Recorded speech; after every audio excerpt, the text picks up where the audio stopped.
진짜로 있었던 일인지 뭐 그냥 지어낸 이야기인지 모르지만 예전에 어느 교회에서 있었던 일이라고 합니다. 뭐 카더라라는 얘기니까 저기 사실 여부에 대해서는 그냥 그러려니 하시고요.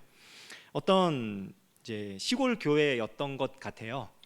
새벽 예배를 열심히, 새벽 기도회를 열심히 인도를 하는데, 시골에는 한번 겨울철에 한번 눈 오고 이러면은 너무 많이 오잖아요. 이렇게 막 무릎까지 잠기는 건 예사 일이고 뭐 허리까지 잠길 때도 있고. 이 목사님이 이렇게 매일매일 꾸준히 빠지지 않고 기도회를 이렇게 인도하시는데, 어느 날은 정말 눈보라가 말도 못할 정도로 몰아치더래요. 본인도 나오기 싫은 거예요.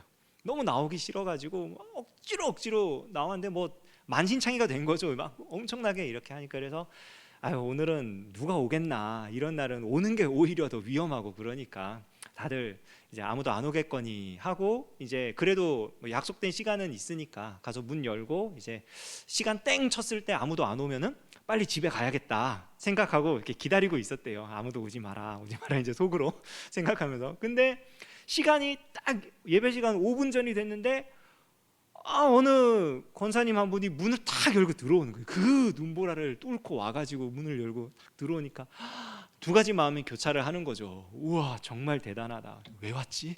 두 마음이 이제 교차를 하는 거예요. 근데 이제 목사님이니까 이 얼마나 이렇게 예뻐 보였겠어요. 막 그런 악천후에도 왔으니까 저분이 대체 무슨 기도를 하나, 빨리 설교를 마치고 가서 열심히 나도 기도를 해줘야겠다, 권사님 위해서. 그러고서 이렇게 설교를 탁 마친 다음에 통성기도 하자고, 딱 두 명밖에 없지만 앞에 한 명 이렇게 있지만 기도하자고, 그다음에 주여 한 다음에 슥 내려갔어요. 내려가가지고 권사님 좀 멀찍이 떨어져서, 이제 너무 가까이 붙으면 좀 그러니까, 그래서 무슨 기도를 하나, 그리고 귀를 이렇게 기울였대요. 열심히 기도해 주려고. 권사님이 그렇게 기도하더랍니다. 아이고 내 팔자야. 들으셨어요? 예.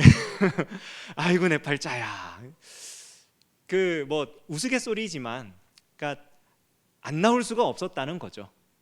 얼마나 이 팔자가 기구하면 그렇게 눈보라가 치고 남들은 집에서 하루쯤 쉴 수 있고 뭐 기도 안 해도 되는 날인데도 불구하고, 뭐 그렇게 해도 아무도 뭐라고 하지 않을 그런 상황인데도 자기는 교회에 나올 수밖에 없는 거예요. 와서 기도할 수밖에 없는 신세 한탄을 하는 거죠.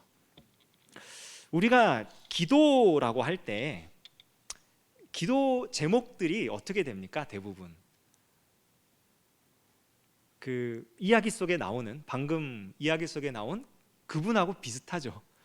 아이고 내 팔자야, 나는 왜, 내 상황은 왜 이렇게 힘들고, 내 환경은 왜 이렇게 나를 도와주지 않고, 내 인생엔 왜 이렇게 빨간불이 많고, 하나님 왜 나한테는 은혜를 주지 않으실까, 이러면서 이제 여러 가지를 간구하죠. 하나님 이것도 필요하고요, 저것도 필요하고요, 이것도 주셨으면 좋겠고 저것도 주셨으면 좋겠고, 근데 돌아보니까 하나도 없고, 이러면서 기도를 계속 하는데 하면 할수록 우리 마음속에 염려와 근심이 계속 쌓이는 이상한 현상이 발생을 합니다.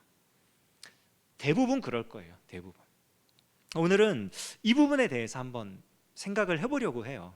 분명히 기도하는데, 우리가 기도하는데 왜 기도를 하는데, 분명히 우리가 배웠기로는, 알기로는 기도하면 뭐 근심 걱정 말아라, 뭐 하나님 다 해결해 주신다, 이렇게 배웠는데, 그렇게 알고 있는데, 근데 왜 계속해서 기도 제목이라고 불리는 그런 염려거리, 근심거리, 걱정거리, 이런 것들이 자꾸 생기고 나는 왜 거기서 헤어나오지 못할까?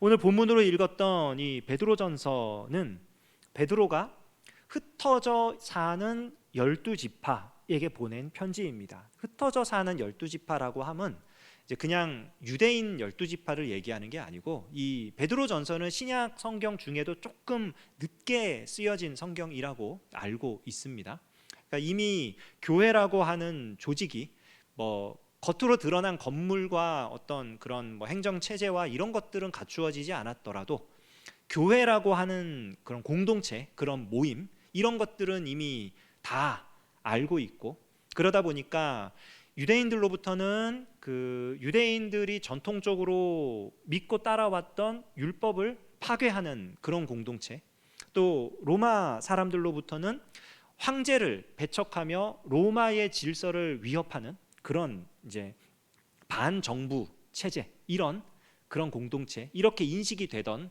그런 상황이에요. 그러다 보니까 여기에서도 환영을 받지 못하고 저기에서도 환영을 받지 못하고 어디를 가도 뭔가 나그네처럼 정착하기도 어렵고 함께 이렇게 살아가기도 어려운 그런 좀 곤란한 상황에 처해 있는, 한마디로 말하면 아까 그분처럼 어디를 가도 아이고 내 팔자야 할 수밖에 없는 그런 상황에 놓인 그리스도인들을 대상으로 쓰여진 편지입니다.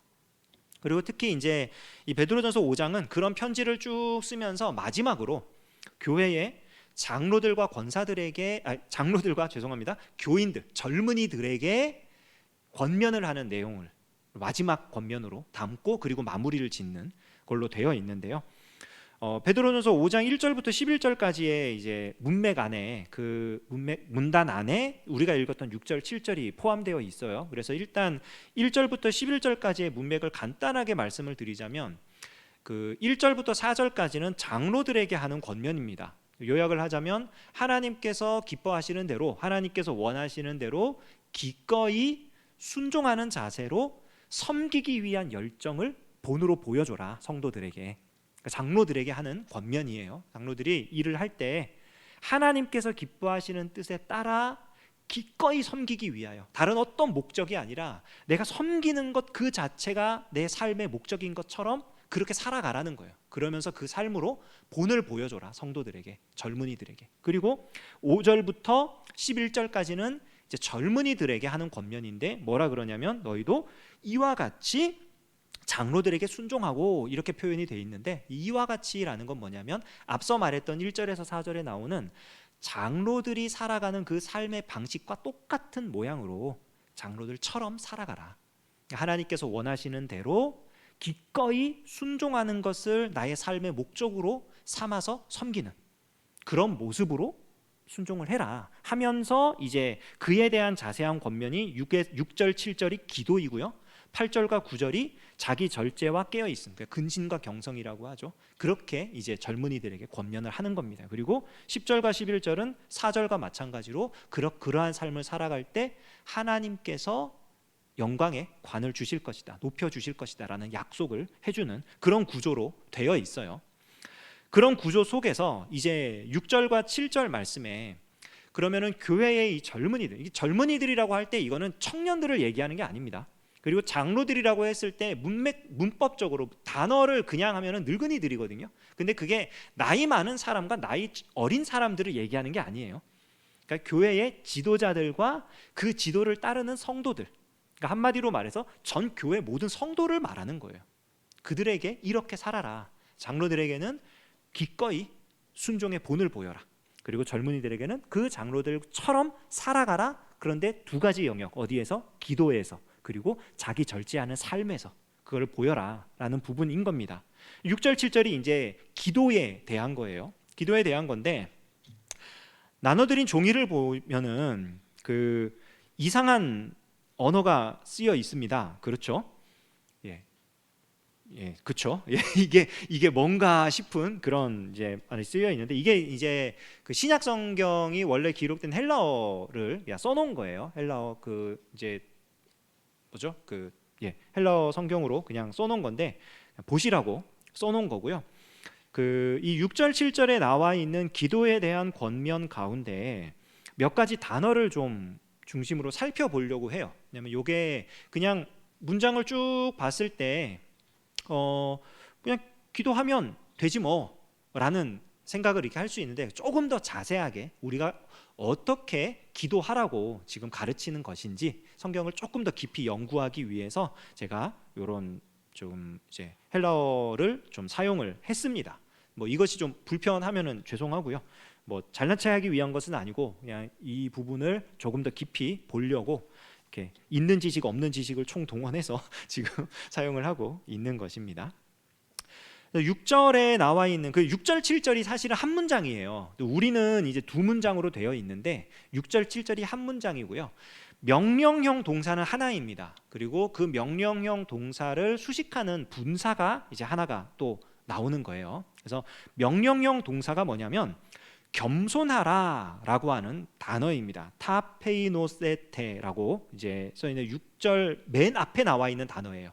6절 맨 앞에. 그러니까 그 우리말에는 중간에 좀 그러므로 하나님의 능하신 손 안에서 겸손하라. 그런데 그 헬라어로는 원래 직역을 하면 너희는 겸손하라 이거예요. 2인칭 복수 부정과거 명령형 수동태인데 그 겸손이 이제 억지로 당하게 되는 거니까 수동태 형태로 이 동사 자체가 수동태 형태로 쓰입니다. 근데 이 동사가 가지고 있는 이제 원형이 타페이노라는 이제 단어인데 이 이제 겸손하라라고 하는 이 단어가 뭐냐면요. 자기를 낮추는 거예요. 자기를 낮추는 건데 이 자기를 낮추는 게 상대방과 비교해서 뭐 열등감을 가져라 그게 아니고요. 내 주권을 포기하라는 겁니다. 그러니까 내가 가지고 있는 주권, 그러니까 내가 하고 싶은 것, 내가 의지하는 것, 내가 원하는 것 이거를 내 주장대로 내가 끌고 나가는 게 아니라 그걸 포기해 버리는 거예요. 어떤 일을 이루어 나가는 주권을 맡겨드리고 그 대상에게 전적으로 의지하는 것, 그게 겸손하라라는 이 명령입니다.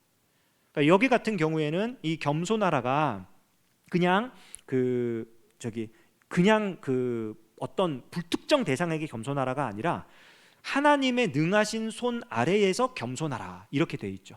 그러니까 이 겸손, 이 주권을 맡겨드리고 전적으로 의지할 대상이 누구냐면 하나님이세요.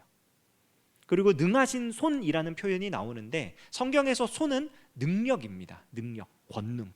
하나님의 능하신 손이라고 했을 때는 하나님께서 행하실 수 있는 그 모든 능력 아래에 능력의 하나님께 모든 주권을 맡기고 그분을 전적으로 의지하라. 너희는 그렇게 해라 라는 명령이에요. 이게 복수 형태로 쓰였다는 거. 성경이 우리한테 명령할 때요, 신약 성경에서 우리한테 주어지는 명령 가운데 단수 명령은 없습니다. 복수 형태예요. 전부 다. 신앙생활 자체가 공동체로 진행이 되기 때문에 복수 형태의 이제 명령이 나오고요. 그리고 부정과거 형태가 쓰이는데 헬라어 문법에서 부정과거형이 쓰였다, 부정과거 명령형이 쓰였다. 그거는 뭐냐면 과거의 어떤 특정 시간을 특정해 가지고 한번 그렇게 하라는 뜻이 아닌 거예요. 그러니까 부정이라는 게 그 이제 디나이가 아니고 정할 수 없는 거거든요. 정할 수 없는, 정해지지 않은 시간. 그러니까 이거는 뭔 얘기냐? 어떤 시간이 되었든지 간에 매 순간순간마다 반복적으로 계속해서 내 주권을 하나님께 맡기고 전적으로 의지하는 행위를 계속하라는 거예요. 그러니까 한 번 내가 맡겨드렸으니까 그 후부터는 안 맡겨도 돼 아니고 모든 순간마다 주권을 하나님께 맡기고 하나님을 의지하는 그거를 하라는 겁니다. 그게 이 명령. 근데 어떻게 우리가 하나님께 주권을 내어드리고 전적으로 하나님을 의지할 수 있는가? 그게 이제 그 다음 절에 나오는 너희 염려를 다 주께 맡기라라고 하는 이 맡기라라고 하는 단어예요. 이게 분사형으로 쓰이는데 분사 형태는 그 해석을 할 때 원래는 맡기면서라는 식으로 어떤 동작을 수식해주는 그런 형태로 번역을 합니다. 그러니까 뭐 기도하라, 주께 맡기라라는 게 이제 우리 그 한글 개념으로는 맞죠. 왜냐하면 맡기는 행위를 하는 거니까. 근데 정확하게는 이 문법적으로 따지면 이 맡기는 행위가 하나님 앞에 겸손하게 행하는 그 내용인 거예요. 여기서 너희 염려를 다 주께 맡기라 이렇게 돼 있는데 염려를이라는 단어가 나옵니다. 염려, 메리난이라는 단어가 나오는데 이제 메림나라는 단어의 복수 형태 목적격으로 쓰이는 단수 형태 목적격으로 쓰이는 거예요. 근데 이 염려가 뭐냐면요, 이 메림나가 뭐냐면 전체 조각이 있잖아요. 전체가 있는데 하나의 온전한 이 전체가 조각조각 갈라지는 게 메림나예요. 그러니까 메리조라는 동사도 그렇고요, 이 메림나라는 명사도 그렇고요. 하나의 온전한 모양이 조각조각 나는 거, 산산조각 나가지고 다 흩뿌려지는 거, 그런 게 염려입니다. 그러니까 이 염려라고 하는 게 우리 마음이 하나에 딱 집중돼 있으면 염려가 있을 수가 없어요. 그것만 생각하면 되니까. 근데 이것도 생각하고 저것도 생각하고 하다 보면 염려가 올 수밖에 없어요. 마음이 분산돼 버리니까. 그게 염려예요. 그게. 근데 이거를 어떻게 해라? 염려를 맡기라. 맡기라 그러거든요. 근데 맡기라는 건 에피립산테스라고 하는 단어인데, 이거는 그 에피가 뭐냐면은 위예요. 위고, 립산테스라는 게 이제 던져 놓는 거거든요. 립토라는 이제 단어의 분사 형태인데, 그 이거는 던져 놓는 거예요. 그 이 단어가 그 저기 복음서 중에 예수님이 예루살렘 입성할 때 사람들이 자기 겉옷을 이렇게 벗어 가지고 나귀 위에 놓고 예수님 나귀에 타게 하잖아요. 그리고 뭐 무화과 잎을 이렇게 길에 깔든지 옷을 이렇게 깔든지, 그게 던져 놓는 거예요. 맡겨 놓는 거예요. 옷을 벗어서 이렇게 던져 놓는. 그러니까 염려라는 게 있는데, 이게 염려가 뭔지는 몰라도 어쨌든 뭔가 막 산산조각난 상태예요. 뭐 막 분열이 돼 있고 이래 가지고 하나로 모으지를 못해. 이게 막 흩뿌러져 있어요. 그거를 갖다가 이렇게 보자기에 싸 가지고 휙 던져 놓으라는 겁니다. 마치 우리가 청소할 때 이 쓰레바지에 막 비질을 해가지고 쓰레받기에 담아가지고 이렇게 쓰레기통에 넣잖아요. 그러면 집이 깨끗해지죠. 그런 것처럼 이 염려를 주께 맡기라라고 하는 거는 그렇게 하라는 거예요. 염려라는 것을 하나님께 그런 식으로 던져놔라. 근데 어떤 염려를 던져놓습니까? 다 파산텐 메림난. 파산이 뭐냐면 전부 다예요. 전부 다. all, every. 하나도 빠짐없이 전부 다. 그러니까 비질을 하는데, 그러니까 저기 구석에 있는 먼지는 좀 내비두고 그냥 눈앞에 보이는 것만 이렇게 쓸어가지고, 그게 아니고 저 구석까지 다 일일이 다 쓸어가지고 어떤 하나의 그 먼지 한 톨도 남지 않게 해가지고 그거를 던져놓는, 그게 하나님 앞에 겸손하라는 명령에 순종하는 태도인 겁니다. 그리고 그것을 우리는 기도라고 부르는 거예요. 그러니까 기도가 우리가 가지고 있는 염려들을 모아서 하나님께 던져놓는 그런 행위라는 것이죠. 왜 그렇게 할 수 있습니까? 이는 그가 너희를 돌보심이라. 멜레이라는 동사가 쓰이는데, 요거는 뭐냐면은 이제 관심을 가지고 생각을 해주면서 그 사람에게 유익할 수 있도록 해주는 거예요.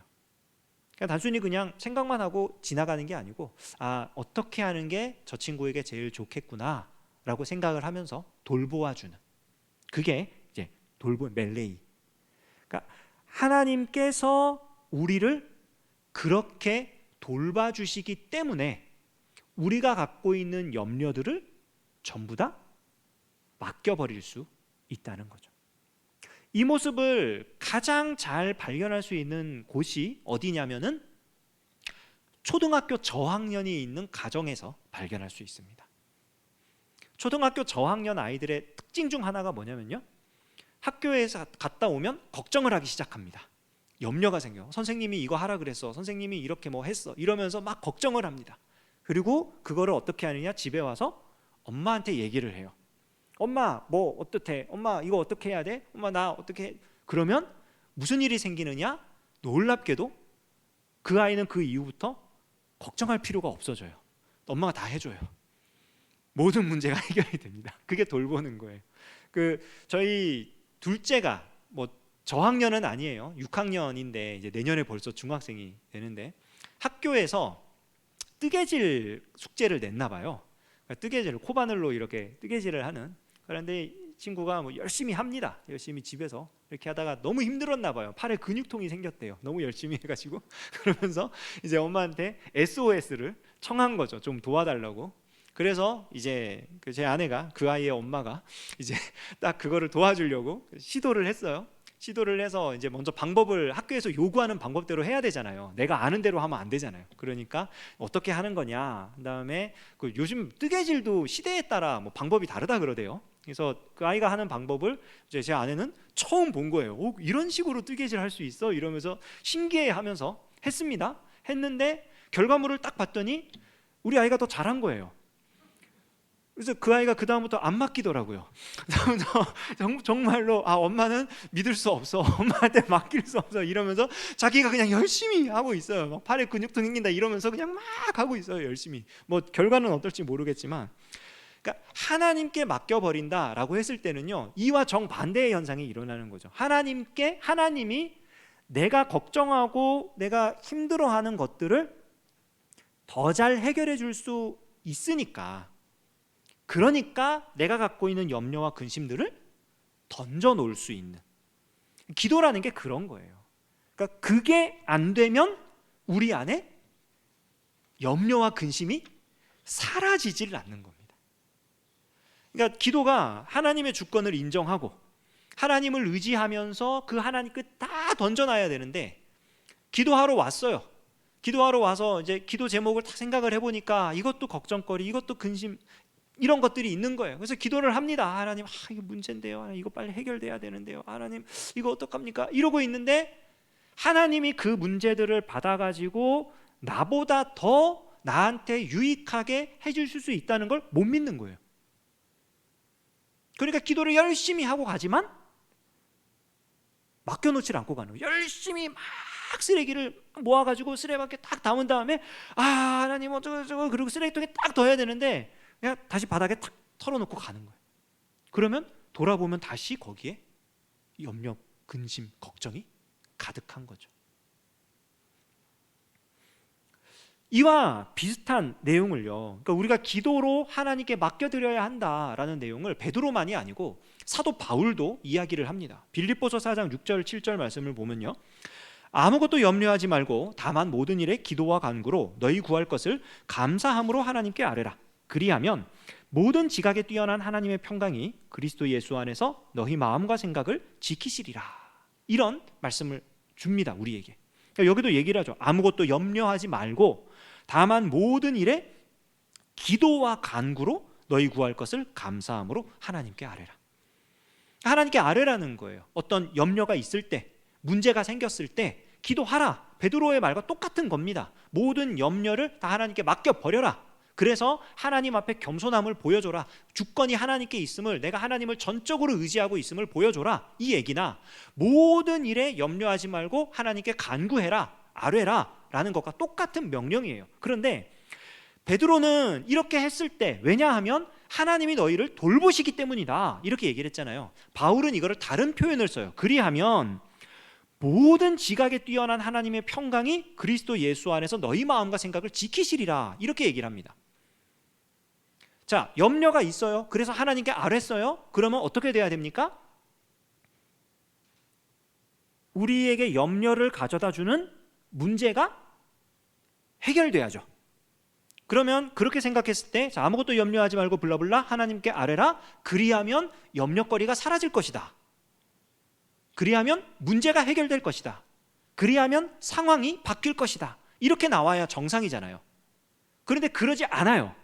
하나님의 평강이 그리스도 예수 안에서 너희 마음과 생각을 지킬 것이다. 하나님의 평강. 이 평강이라는 말이요, 헬라어로는 에이레네라고 하고요, 구약에 사용된 히브리어로는 샬롬이라고 하는 단어입니다.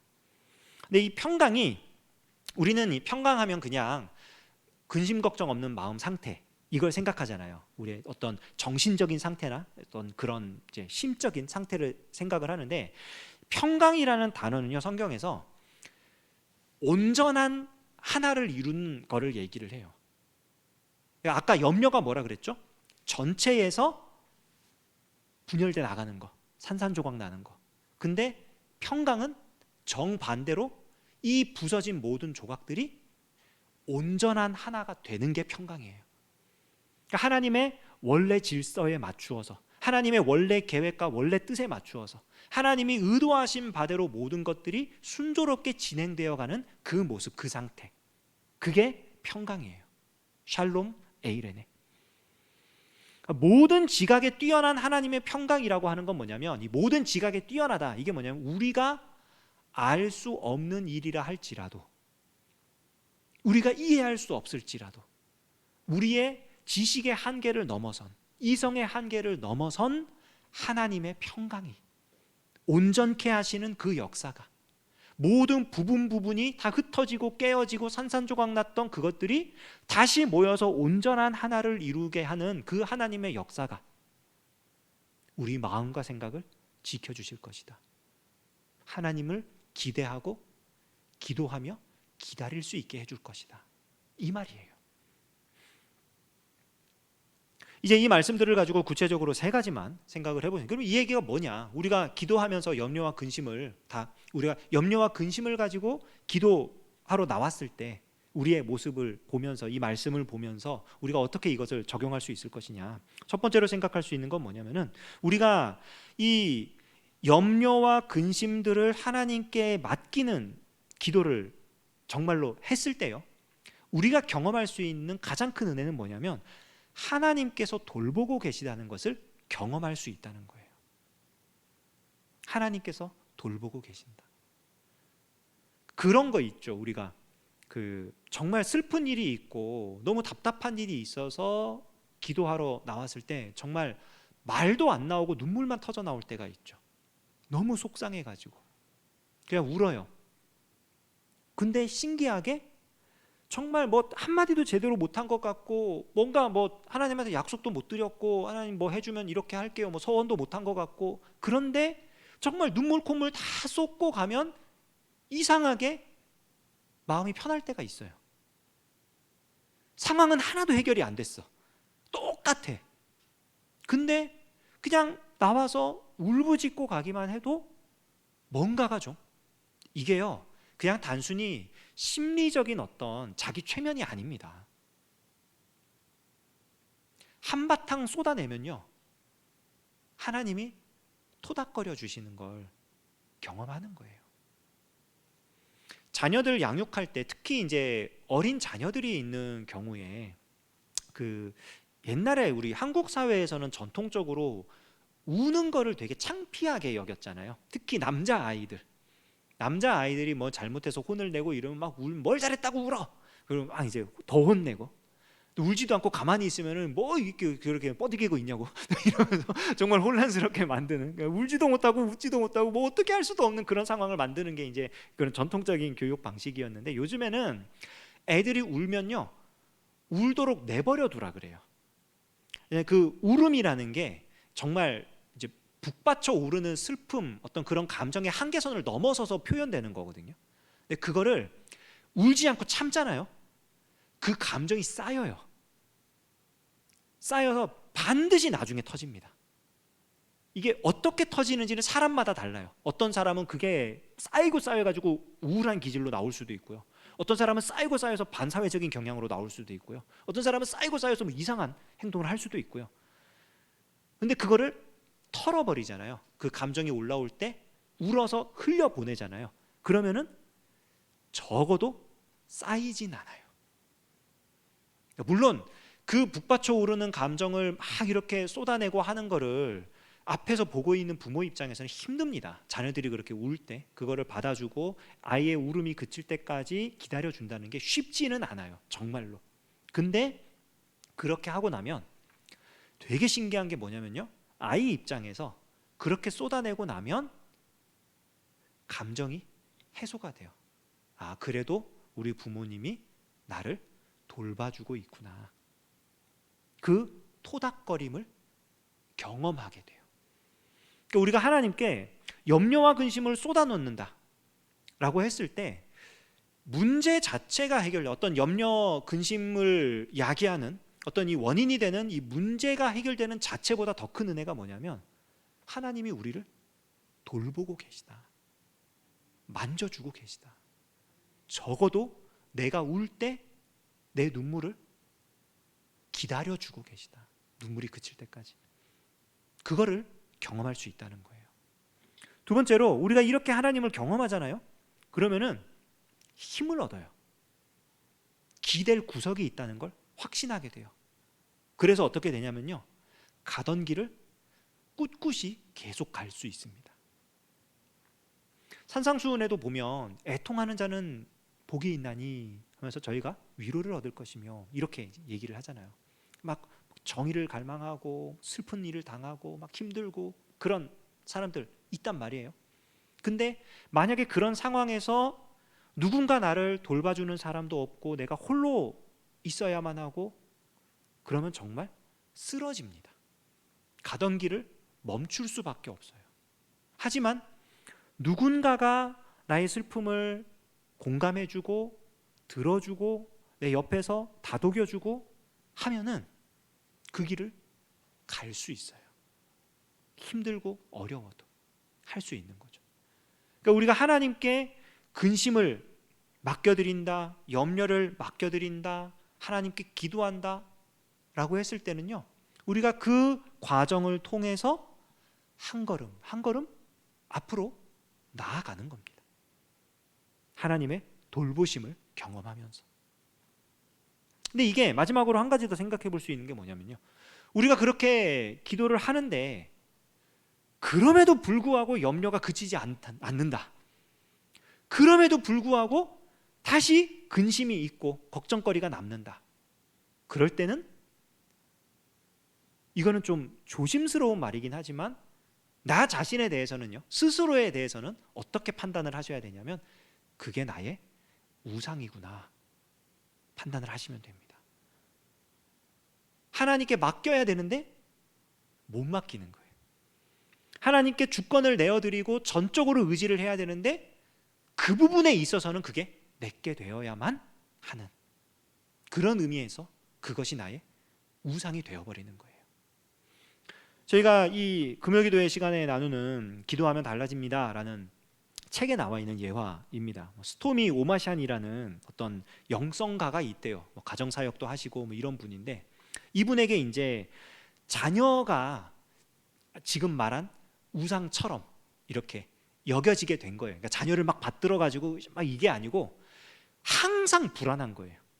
얘가 뭐 어디 가다가 뭐 사고가 나지는 않을까, 얘가 친구 관계에서 문제가 생기지는 않을까, 얘가 잘하는데 뭐 무슨 어떤 그게 되냐, 이 아이의 미래가 너무 불확실하고 이러면서 이 자녀를 양육함에 있어서 불안이 가시질 않는 거예요. 그러니까 이분이 깨달은 거죠. 아, 내가 지금 이 자녀 양육을 이 우상으로 하나님께 맡겨드리지 못하고 있구나, 이러면서 어느 순간 결심을 했어요. 그리고 기도하기 시작합니다. 이 아이가 처하는 모든 순간과 환경을 기도해야겠다 해가지고 1년 중에 날을 정해가지고 그날은 집중적으로 뭘 기도하면서 노트를 적는 거예요. 뭘 적냐면은 앞으로 1년 동안 자녀가 겪게 될 일들을, 스케줄을 쫙 이제 정리를 하면서 그때그때 필요한 기도 제목들을 막 적는 거예요. 이 아이, 만약에 이 아이가 이제 학교에 입학한 입학식 날, 그다음에 뭐 학교 이제 1학기 그 몇 달 이렇게 생활하는 친구 만나는 거, 뭐 선생님 만나는 거, 무슨 활동하는 거, 막 이런 거를 하나씩 다 적는 거예요. 적어가지고 그의 기도 제목 적어가지고 그날 그렇게 딱 정리를 해서 기도하기 시작하는 겁니다. 그러니까 아이를 위해서 기도하는 그날 딱 해서 그 기도 제목들 가지고 하나님께 맡겨드리기 시작하는 거예요. 그날은 신기하게 이분이 그렇게 해가지고 이제 1년 동안 그 노트를 가지고 기도를 하는 거죠. 그리고 다음 해가 되면은 또 하루 이제 뭐 기도원에 가든지 뭘 해가지고 또 그 노트를 작성해서 그 해의 기도 이런 식으로 기도하는 거예요. 시간이 지나가지고 나중에 이제 자녀가 장성하고 이러면서 그 노트를, 쌓여있는 노트를 이렇게 펼쳐서 읽어보는데 그 아이를 위해서 걱정하고 그래서 불안해가지고 기도하고 했던 그 내용들 가운데 거의 대부분이 다 해소가 됐대요. 문제가 아니게 된 거죠. 하나님이 맡겨드릴 때 역사를 하신다는 거예요. 지금 당장은 아니더라도 하나님의 때에 하나님의 방법으로 기가 막히게 역사하시는 하나님을 맡겨드리는 기도를 통해 우리가 경험할 수 있는 겁니다. 염려를 맡겨드리는 기도, 이거는요 우리 믿음의 고백입니다. 내가 기도했어, 그러니까 내가 기도한 대로 다 이루어질 거야, 이거는 염려를 맡기는 기도가 아니죠. 하나님께 던져 놓았기 때문에 하나님께서 하나님의 때에 하나님의 방법으로 가장 좋은 일을 이루실 것이다. 그게 비록 지금 내가 보기에는 너무나 마음에 들지 않고 너무나 힘들고 너무나 괴로운 일이라 할지라도 하나님께 맡겨드렸으니 더 이상 그것을 내 걱정거리로 가져오지 말자. 이게 믿음으로 맡겨버리는 기도입니다.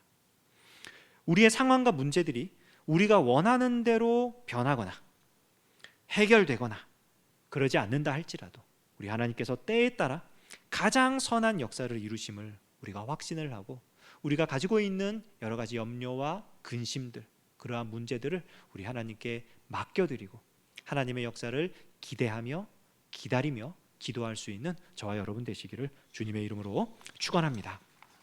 시간 함께 기도하겠습니다. 하나님 아버지, 우리 마음을 짓누르는 여러 가지 일들이 있습니다. 우리 삶에서 나를 진정으로 안전하고 행복하게 해주실 분은 오직 예수님 뿐인데, 이것만 있으면 내 삶이 행복해지는 것처럼 집착하게 되는 헛된 우상이 있습니다. 그것을 붙잡고 노심초사하며 근심과 염려에 빠져드는 것을 고백합니다. 이 시간 주님 앞에 그 모든 것을 내려놓기를 원합니다. 예수님이 우리를 돌보시며 내 삶의 주인 되심을 고백합니다. 예수님 안에 진정한 안전이 있고 행복이 있음을 고백합니다. 모든 것을 돌보시는 주님께 기도로 우리의 모든 문제를 맡기고 살아가기를 소원합니다. 우리가 기도할 때 우리 하늘문을 열어주시고 우리 내면의 깊은 근심 속에 있는 우리의 집착과 우상을 보게 하옵소서. 회개할 수 있도록 역사하여 주옵소서. 우리의 주 되신 예수님께 모든 것을 내려놓고 믿음으로 걸어가는 삶이 되게 하여 주시옵소서. 우리를 지키고 돌보시며 가장 좋은 삶으로 인도하시는 예수님의 이름으로 기도합니다. 아멘.